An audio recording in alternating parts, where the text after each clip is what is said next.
They're not so different, Jinx and Vi. Caitlin sees it. Jinx sees it. Vi denies it. Violently. But she sees it too. She sees it when she looks in the mirror over the white porcelain sink in her bathroom.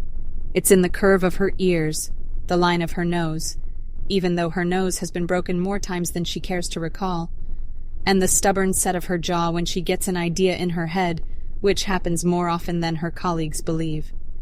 She splashes water on her face, and she squeezes her eyes shut, and she digs her knuckles into her closed eyelids, but she can't unsee it.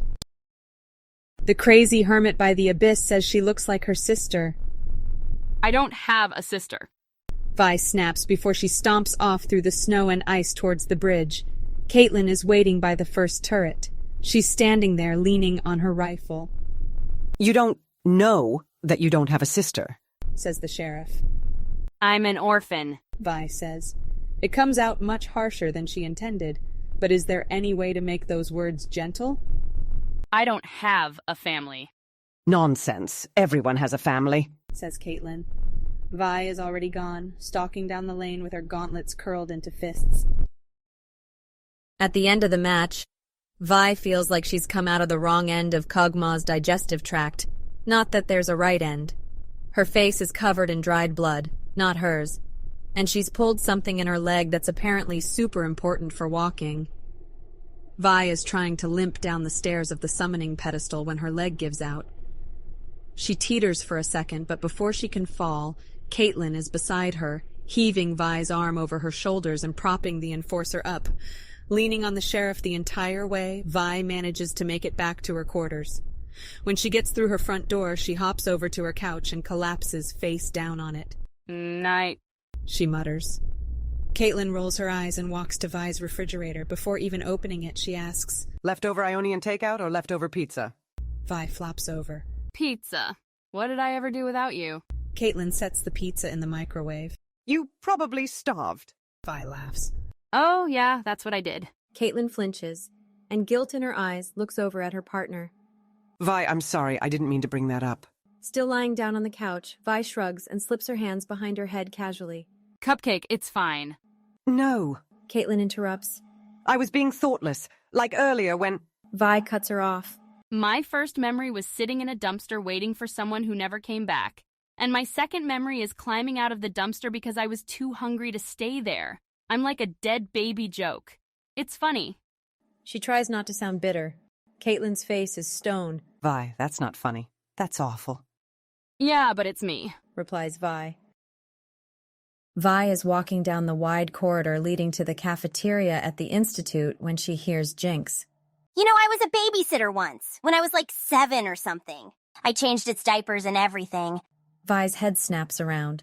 The blue-haired woman has Ziggs cornered. The poor Yordle's back is against the wall and he's shaking and whimpering and shedding hair absolutely everywhere.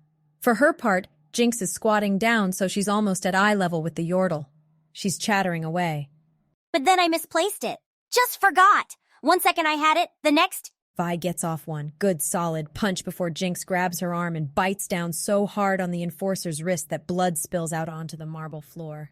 They're both kicking and punching and biting and scratching and pulling hair by the time Caitlin arrives and orders the champions of Piltover to pull them off of each other.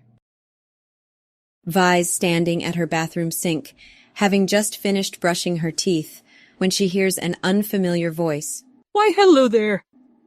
Vi spins, ready to do something. Not sure what. Not sure who's there. Could be anyone, might be. But it's just Jinx, sitting on Vi's sofa in the living room, holding her rocket launcher. She's got one arm supporting the metal fuselage, and she's using her other hand to move the weapon's clanking mouth as if it's talking. How the hell did you get in here? Vi demands. Her gauntlets are on her kitchen table. Jinx and her rocket launcher are in between Vi and her gauntlets. She wants to run forward and leap past to get to her hands, but she's stubborn, not stupid.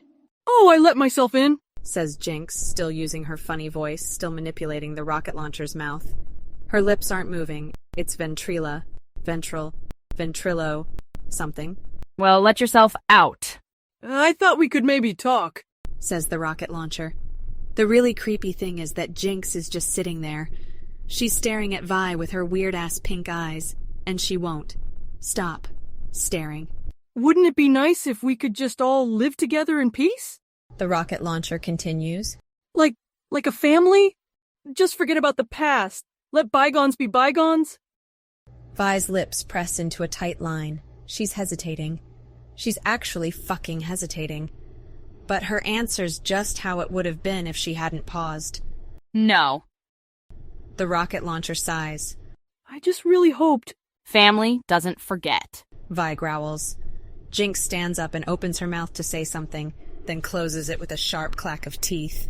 She looks wildly from side to side for a moment, then spins on her heel and leaves.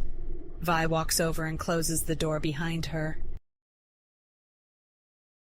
Vi goes back to the sink and looks in the mirror.